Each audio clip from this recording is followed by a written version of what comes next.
Yo, yo, yo, fuck the world government.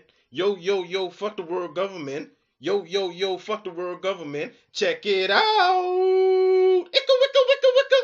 Today we will be discussing Scratchman Apoo on his Fuck the World Government mixtape out in stores December 13th. I know y'all copying that shit. Okay, on the real though, we can be discussing a theory on Apoo. Why I believe the dude could be a Revolutionary Army member. I want to keep it quick and simple with this theory because normally I do theories in a written format, but I wanted to discuss this one. So let's start off with supernova goals. We know there are only three supernovas that want to be Pirate King: Luffy, Law, and Kid.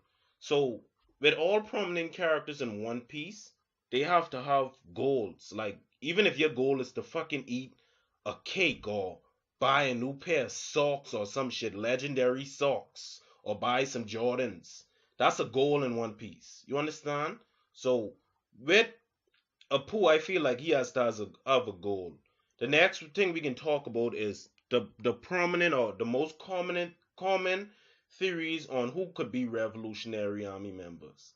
The most common theory among the community is any former Marine that leaves the Marine are automatically Revolutionary Army members.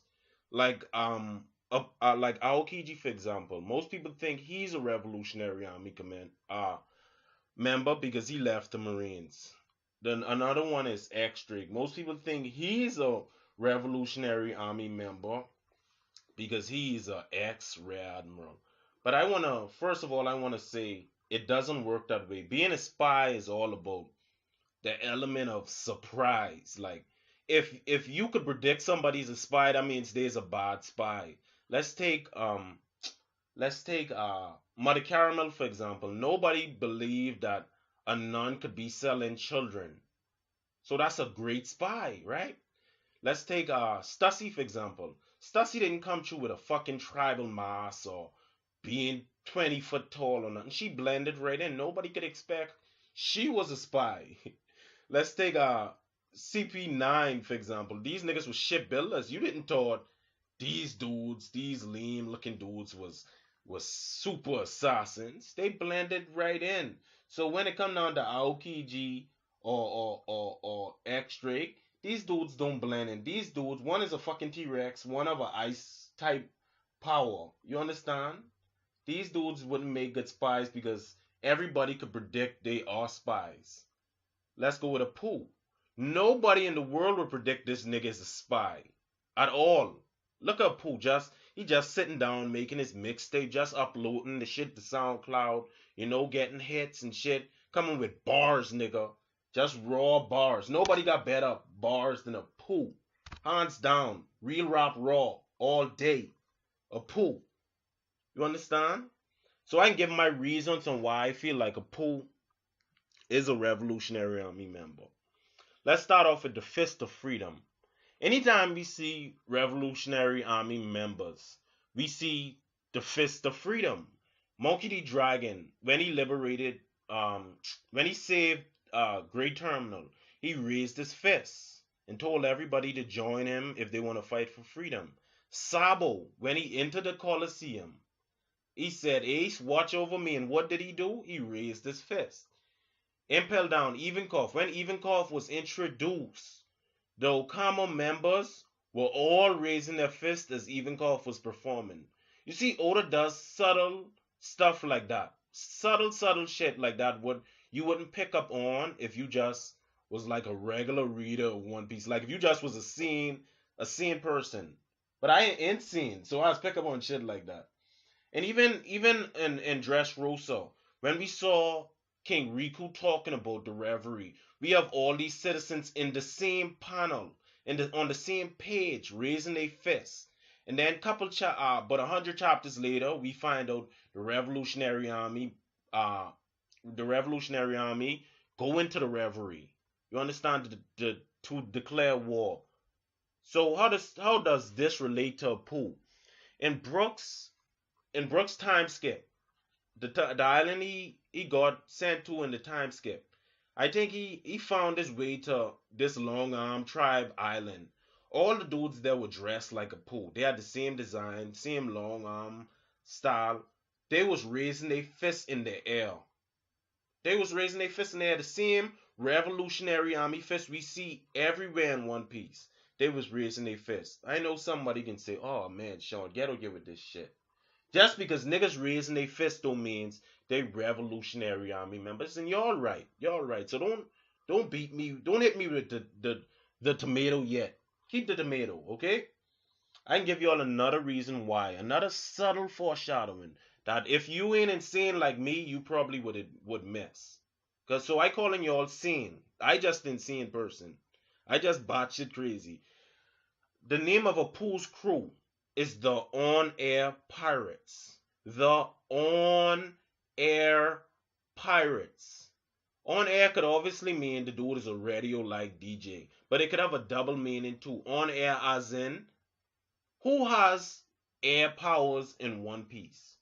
I shouldn't even have to say it. Even though it ain't confirmed yet, we don't need it written in crayons. Who has air slash weather manipulating storm type powers in One Piece? Monkey D. Dragon. Everywhere we see this dude, we see him air related shit with this dude. Everywhere.